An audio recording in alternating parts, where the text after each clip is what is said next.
ഈ കഫക്കെട്ടിൻ്റെ കാരണങ്ങൾ എന്തൊക്കെയാണ്?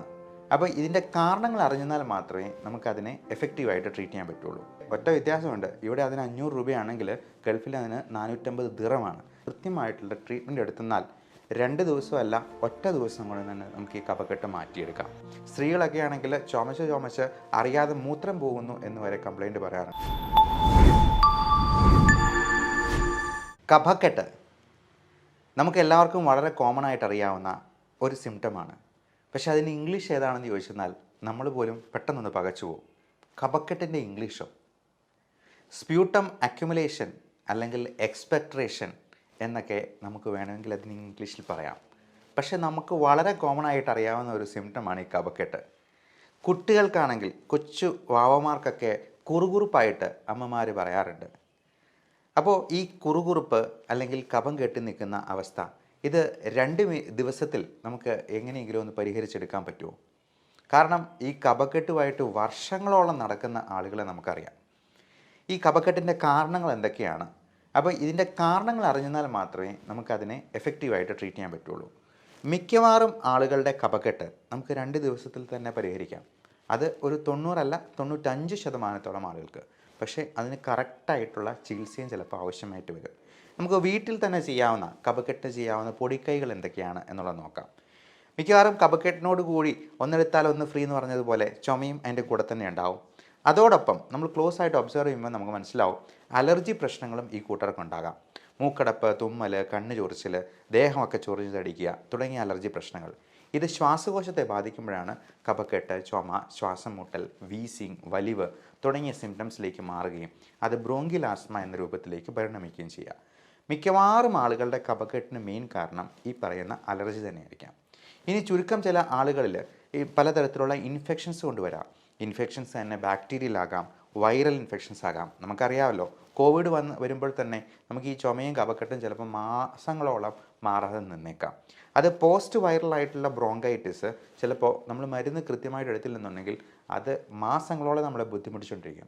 സ്ത്രീകളൊക്കെ ആണെങ്കിൽ ചുമച്ച് അറിയാതെ മൂത്രം പോകുന്നു എന്ന് വരെ കംപ്ലൈൻറ്റ് പറയാറുണ്ട്. അപ്പോൾ അങ്ങനെയുള്ളപ്പോൾ നമുക്ക് ചിലപ്പോൾ ചില അവസരങ്ങളിൽ ഈ കഫം എടുത്ത് പരിശോധിച്ച് അതിന് വേണ്ട കൾച്ചറും ചെയ്ത് അതിന് പറ്റിയ ആൻറ്റിബയോട്ടിക്കും കൊടുത്ത് അതിന് വേണ്ടിയുള്ള ട്രീറ്റ്മെൻറ്റ് ചെയ്യുക തന്നെ വേണം. ചെറിയ കഫക്കെട്ടും അലർജി മൂലമുള്ള പ്രശ്നങ്ങളുമൊക്കെ നമുക്ക് നമ്മുടെ ജീവിതചര്യകളിലൊന്ന് ക്രമപ്പെടുത്തി ചെറിയ പൊടിക്കൈകളും ഒക്കെ ചെയ്ത് നമുക്കൊന്ന് ക്രമപ്പെടുത്തിയെടുക്കാം. അതിനെക്കുറിച്ചാണ് നമ്മളിന്ന് ഡിസ്കസ് ചെയ്യുന്നത്. അപ്പോൾ നമുക്കിതിനെ ചെയ്യാവുന്ന കാര്യം, കഫക്കെട്ട് മാറാനായിട്ട്, കഫം അലിഞ്ഞു പോകാനായിട്ട് ചെയ്യാവുന്ന ഏറ്റവും നല്ല കാര്യം ആവി പിടിക്കുക തന്നെയാണ്. രാവിലെ വൈകുന്നേരം നന്നായിട്ട് ആവി പിടിക്കുക. അത് പ്ലെയിൻ ആവി തന്നെ എടുത്തെന്നാൽ മതിയാവും. വേണമെങ്കിൽ വിക്സോ തുളസിയിലോ അങ്ങനെ എന്തെങ്കിലും ഇടുന്നതിൽ കുഴപ്പമില്ല. ഒരുപാട് പ്ലാന്റ്സും പച്ചക്കറികളും ഒക്കെ ഇടണമെന്നല്ല. നമ്മൾ ജസ്റ്റ് ആവി കൊള്ളിക്കുന്നത് തന്നെ, സ്റ്റീം എന്ന് പറയുന്നത് തന്നെ നല്ലൊരു മ്യൂക്കോലൈറ്റിക് ഏജൻ്റാണ്. നമുക്ക് ഈ നല്ല കട്ടിയുള്ള അപ്പോ അല്ലെങ്കിൽ ബ്രെഡോ ഒക്കെ ഒന്ന് ആവി കൊള്ളിക്കുമ്പോഴത്തേക്കും പതുപതുത്ത് പോകുന്ന പോലെ നമുക്ക് ഈ കഫം കൊണ്ടു തന്നെ ഈ കഫത്തെ ഈ ആവി കൊള്ളിക്കുന്നതുകൊണ്ട് തന്നെ ഒന്ന് അലിയിപ്പിച്ച് പുറന്തള്ളാനായിട്ട് സഹായിക്കും. അപ്പോൾ ഈ പലപ്പോഴും ആൾക്കാർ വിചാരിക്കുന്ന ഈ ആവി കൊണ്ടു കഴിഞ്ഞിട്ടുണ്ടെങ്കിൽ ഇത് ഉറച്ചു പോകും എന്നൊക്കെയാണ്. എൻ്റെ അടുത്തൊരു കുഞ്ഞിൻ്റെ അച്ഛൻ കഴിഞ്ഞ ദിവസം പറഞ്ഞുള്ളൂ, ഇത് ഉറച്ചു പോകത്തില്ല ആവി കൊടുത്തു കഴിഞ്ഞാൽ. ഇല്ല, ഇതിന് ഞാൻ പറഞ്ഞ ഉദാഹരണമാണ് ഞാനിപ്പോൾ ഷെയർ ചെയ്തത്. അതുപോലെ നന്നായിട്ട് വെള്ളം കുടിക്കുക. അത് തിളപ്പിച്ചരച്ച വെള്ളം കുടിക്കാവുള്ളൂ. തണുത്ത ഭക്ഷണ സാധനങ്ങൾ പരമാവധി ഒഴിവാക്കുക. മഞ്ഞ്, പൊടി, തണുപ്പ്, പുക, കാറ്റടിച്ചുള്ള യാത്ര, ഇതൊക്കെയാണ് നമുക്ക് കോമൺ ആയിട്ട് അലർജൻസ് ഉണ്ടാവുക. വീട്ടിലെന്തെങ്കിലും പെറ്റ് ആനിമൽസ് ഉണ്ടെങ്കിൽ ഉറപ്പാണ് അതിൻ്റെ അലർജി ഉണ്ടാകാൻ സാധ്യതയുണ്ട്. ഇപ്പോൾ പൊടിച്ചെള്ള് അല്ലെന്നുണ്ടെങ്കിൽ പലതരത്തിലുള്ള പ്രാണികൾ, ഇന്നത്തെ കാലത്ത് ഈ മഴക്കാലത്തൊക്കെ മുപ്ലി വണ്ടും അങ്ങനത്തെ അതിൻ്റെയൊക്കെ അലർജിയും ഒക്കെ വളരെ കൂടുതലായിട്ട് കാണാറുണ്ട്. അപ്പോൾ ഇതെല്ലാം ഒഴിവാക്കുക എന്നുള്ളത് വളരെ പ്രധാനമാണ്. അലർജി ഉണ്ടാക്കുന്ന എന്തും നമ്മുടെ ഭക്ഷണത്തിലും നമ്മുടെ വീട്ടിലും നിന്ന് ഒഴിവാക്കുക. പിന്നെ ഇതിന് ചെയ്യാവുന്ന പൊടിക്കൈകൾ, ഇപ്പം ചുക്ക് നല്ലതാണ്, കുരുമുളക്, തിപ്പിലി എന്ന് പറയുന്ന അങ്ങാടി മരുന്ന് കടയിലൊക്കെ കിട്ടുന്ന പ്യുവറായിട്ടുള്ള സാധനം വേണം, ജീരകം, കൽക്കണ്ടം. അപ്പോൾ ഇതൊക്കെ ചേർത്തിട്ട് നമുക്ക് പൊടിച്ച് മിക്സിയിലിട്ട് അടിച്ച് ഓരോ സ്പൂൺ ഓരോ മണിക്കൂർ ഇടവിട്ട് അലിയിച്ച് കഴിച്ചെന്നാൽ തന്നെ ആ കഫക്കെട്ട് അലിഞ്ഞു പോകാനും, ആടലോടകം നല്ലൊരു സാധനമാണ്. ഇതൊക്കെ പ്യുവറായിട്ട് നമ്മൾ ഇത് റെഡിമെയ്ഡായിട്ട് ആയുർവേദ ലേബലിൽ വെച്ചിരിക്കുന്ന കുപ്പിയിൽ കിട്ടുന്ന മരുന്നെടുത്ത് കഴിക്കരുത്.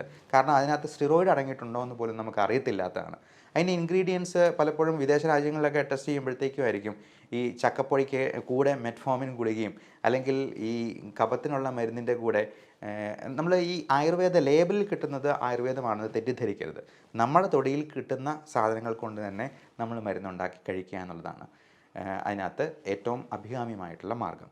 പിന്നെ ഇതിൻ്റെ ട്രീറ്റ്മെൻറ്റിലോട്ട് വരുമ്പോൾ ഇതിലാണ് പലപ്പോഴും ആൾക്കാർ പേഷ്യൻസിൻ്റെ ഒരു ധാരണ, നമ്മൾ ഇതിന് കൊടുക്കുന്ന നെബുലൈസേഷൻ, ഇൻഹേലർ മരുന്ന്, ഇതൊക്കെ വളരെ ഏതാണ്ടോ ഭയങ്കര ഡോസ് കൂടിയ സാധനമാണ്, അങ്ങ് അതിന് അഡിക്ഷൻ ഉണ്ടാകും, തടി കൂടും, അങ്ങനെ പലതരത്തിലുള്ള തെറ്റിദ്ധാരണകളുണ്ട്. നമുക്ക് ഈ ശ്വാസകോശ രോഗങ്ങൾക്ക് ഏറ്റവും നല്ലത് ഉള്ളിലോട്ട് വലിച്ചെടുക്കുന്ന മരുന്നാണ് എന്ന് മനസ്സിലാക്കുക. കാരണം അത് രക്തത്തിലേക്ക് കയറുന്നില്ല എന്നുള്ളത് കൊണ്ട് തന്നെ നമ്മൾ ഒരു മുറിവുണ്ടാകുമ്പോൾ അതിൽ ഓയിൻമെൻറ്റ് പുരട്ടുകയായിരിക്കും ഏറ്റവും നല്ലത്. അതുപോലെ കഴിക്കുന്ന ഗുളികയേക്കാളും ഏറ്റവും നല്ലത് ഈ കണ്ണിലെ അസുഖത്തിന് നമ്മൾ കണ്ണിൽ തുള്ളിമരുന്ന് ഒഴിക്കുന്ന പോലെ ആയിരിക്കും. എന്ന് പറഞ്ഞ പോലെ ശ്വാസകോശ രോഗങ്ങൾക്ക് അതിൻ്റെ ഉള്ളറകളിലുള്ള കഫത്തെ അലിയിച്ച് കളയാനും ആ ബ്രോങ്കസിനെ ഡൈലേറ്റ് ചെയ്യാനും ഈ കഫത്തെ പുറന്തള്ളാനായിട്ടും അതിനുള്ളിലുള്ള നീർക്കെട്ട് കുറയാനായിട്ടും ആൻറ്റി ഇൻഫ്ലമേറ്ററി എന്ന് പറയും, അങ്ങനെയുള്ള മരുന്നുകളാണ് കൊടുക്കുന്നത്. ഇത് സ്റ്റിറോയിഡ് ഇല്ലേ എന്നുള്ളതാണ് വേറൊരു ചോദ്യം. ഈ സ്റ്റിറോയിഡ് എന്ന് പറയുന്നത് ഈ ഇൻഹേലർ മരുന്നിൽ ഉപയോഗിക്കുമ്പോൾ അത് മാക്സിമം 400 mcg ഉള്ളൂ. അതായത് 1 മില്ലിഗ്രാമിൻ്റെ പകുതി പോലും ഇല്ല എന്ന് മനസ്സിലാക്കുക. നമ്മൾ കഴിക്കുന്ന ഒരു പാരസ്റ്റമോൾ ഗുളികയിൽ 650 മില്ലിഗ്രാം ഉണ്ട്. അപ്പോൾ ഈ ഡോസിൻ്റെ വ്യത്യാസം കഴിക്കുന്ന ഗുളികയും ഇൻഹേലറും തമ്മിൽ ഒത്തിരി അന്തരമുണ്ട് എന്ന് മനസ്സിലാക്കുക. അപ്പോൾ ഇത് ഇപ്പോൾ അമേരിക്കയിലോ യൂറോപ്പിലോ ജപ്പാനിലോ ഒക്കെ പോയെന്നാലും ഈ ഇൻഹേലർ മരുന്നുകളാണ് നമ്മൾ അവിടെയും പ്രോട്ടോകോൾ പ്രകാരം കൊടുക്കേണ്ടത് എന്ന് മനസ്സിലാക്കുക. ഇപ്പോൾ ഗൾഫിലാണെങ്കിൽ നമ്മൾ ഇവിടെ കിട്ടുന്ന ഇൻഹേലർ മരുന്നുകൾ, മൾട്ടിനാഷണൽ കമ്പനിയുടെ ഇൻഹേലർ മരുന്ന് അതേ പേരിൽ തന്നെ ഗൾഫിൽ കിട്ടും. പക്ഷേ ഒറ്റ വ്യത്യാസമുണ്ട്, ഇവിടെ അതിന് 500 രൂപയാണെങ്കിൽ ഗൾഫിൽ അതിന് 450 ദിറമാണ്. ഞാൻ പേഴ്സണലി എടുത്ത് നോക്കിയിട്ടുള്ളത് കൊണ്ടാണ് ഇത്ര വ്യക്തമായിട്ടും ആധികാരികമായിട്ടും പറയുന്നത്. അതുകൊണ്ട് ഇങ്ങനെയുള്ള അസുഖങ്ങൾ മാറാൻ നിൽക്കുന്നുണ്ടെങ്കിൽ നിങ്ങൾ അതിൻ്റെ സ്പെഷ്യലിസ്റ്റ് ഡോക്ടറിനെ കണ്ട് തന്നെ അതിന് വിദഗ്ധ ചികിത്സ ഉറപ്പാക്കുക. ഇനി കഫക്കെട്ട് മാറാതെ ഒത്തിരി നാൾ നിൽക്കുന്നുണ്ടെങ്കിൽ വേറെ എന്തെങ്കിലും കാരണങ്ങളുണ്ടോ എന്നുള്ളത് അതിൻ്റെ മറ്റ് വിദഗ്ധ പരിശോധനകൾ, ചിലപ്പോൾ CT സ്കാൻ പറയുമായിരിക്കും. ബ്രോങ്കിയക്ടൈസിസ് പോലുള്ള നാണ്ടുകൾ നീണ്ടു നിൽക്കുന്ന അസുഖങ്ങളുണ്ടാകാം. ശ്വാസകോശം ചുരുങ്ങിപ്പോകുന്ന, ഇപ്പോൾ കോവിഡിനൊക്കെ ശേഷം ഈ തേങ്ങ ഉണങ്ങിപ്പോകുന്നത് പോലെ ശ്വാസകോശം ചുരുങ്ങിപ്പോകുന്ന അവസ്ഥകളുണ്ടാകാം. അപ്പോൾ ഇതൊക്കെ ഉണ്ടോ എന്നുള്ളത് നോക്കി അതിന് കൃത്യമായിട്ടുള്ള ട്രീറ്റ്മെൻറ്റ് എടുത്തെന്നാൽ 2 ദിവസമല്ല ഒറ്റ ദിവസം കൊണ്ട് തന്നെ നമുക്ക് ഈ കഫക്കെട്ട് മാറ്റിയെടുക്കാം 90% കേസുകളിൽ. ബാക്കി 10% ഞാൻ ഉറപ്പ് പറയുന്നില്ല, ഗ്യാരണ്ടി പറയുന്നില്ല. കാരണം ഇതിന് ശ്വാസകോശത്തെ മിക്കവാറും എല്ലാ അസുഖങ്ങളും തന്നെ പ്രത്യക്ഷത്തിൽ അല്ലെങ്കിൽ പരോക്ഷത്തിൽ അഫക്റ്റ് ചെയ്യാറുണ്ട്. ഇപ്പോൾ റുമറ്റോയ്ഡ് ആർത്രൈറ്റിസ് പോലുള്ള സന്ധികളെ ബാധിക്കുന്ന അസുഖമാണ് ഇങ്ങനെ വളഞ്ഞുകൂടി ആമവാദം എന്ന് പറയും. ഈ റുമറ്റോയ്ഡ് ആർത്രൈറ്റിസിലും RAILD എന്ന് പറഞ്ഞ് rheumatoid arthritis associated ഇൻഡസ്ട്രീഷ്യൽ lung disease എന്ന് പറഞ്ഞാൽ നമ്മുടെ പാകവം ശ്വാസകോശത്തെയാണ് ബാധിക്കുന്നത്. അതുകൊണ്ട് എല്ലാ കഫക്കെട്ടിനും ഉള്ള ഒറ്റമൂലിയൊന്നുമല്ല ഈ പറയുന്നത്. പക്ഷേ 90% കഫക്കെട്ടും നമുക്ക് മാറ്റിയെടുക്കാൻ പറ്റും. ഈ വിഷയത്തെപ്പറ്റി എന്തെങ്കിലും സംശയം ഉണ്ടെങ്കിൽ താഴെ കാണുന്ന വാട്സാപ്പ് നമ്പറിൽ കോൺടാക്ട് ചെയ്യാം. 9567710073. Thank you.